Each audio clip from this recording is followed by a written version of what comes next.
It's 2021, and I think we're all hoping it's going to be better than last year.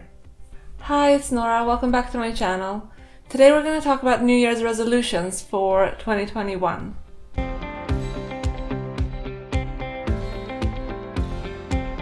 So I don't normally make New Year's resolutions. I feel like they usually end up the same way, which is kind of, you buy a 1-year membership to the gym thinking that it'll motivate you to actually go because you're paying for it, and then you go for a week, you go for 2 weeks, maybe you go for 3 weeks, and then you just sort of spend the rest of the year feeling guilty about the fact that you're paying for a gym card that you are not using at all. I mean, I say you, but I mean me. This is me. A fitness app called Strava actually published a report where they went through the data from all their members, and they called January 19th Quitter's Day because this is the day that most people quit that fitness goal that they set for themselves.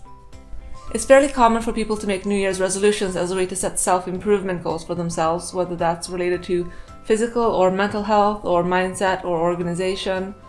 And I think we all know it's also fairly common to not stick to them. There has been actual research done on New Year's resolutions as well, and one of these studies did find that people who made a resolution were more likely to stick to their goals and actually make improvements to their lives compared to the people who didn't make a resolution but just had a desire to change something.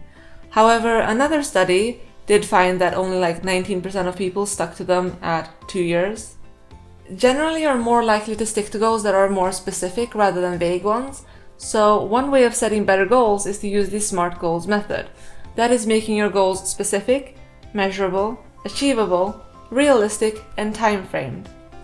I have no doubt that this is a great way of setting goals, and there is research behind it. Unfortunately, I cannot hear the term SMART goals without my whole being recoiling in horror. The medical school PTSD is real, you guys. It's real. My program required us to write 2 personal assessment essays every single year, and boy did we beat those SMART goals into the ground. I can't go back there, I just can't. A study published recently found that you're more likely to stick to your goals if they are approach-based rather than avoidance-based. That is, if you're adding something to your life, something you're going to do or start, rather than if you're avoiding or stopping something. I'm going to take that advice and actually make resolutions this year. My biggest New Year's resolution for this year is to grow my channel, and as a part of that I've set 2 sub-goals, which is to post twice weekly and to reach 100 subscribers. And I thought long and hard about how many subscribers I should set as my goal.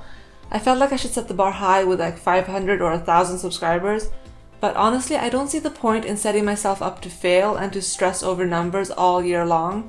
So I'm setting a more modest number of 100, and honestly I would be really happy if I reached that. My other goal is to read 2 books per month, aiming for 1 fiction book and 1 non-fiction book.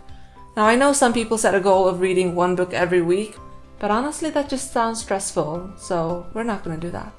I decided to just have a few resolutions because I feel like if you have too many it gets a bit muddled and you're less likely to follow through, so I'm sticking with those ones. If you have any resolutions of your own, please let me know in the comments below, and I will see you all in the next one. Bye! Can you see our Christmas tree in the background just like dying a slow death? Sad times.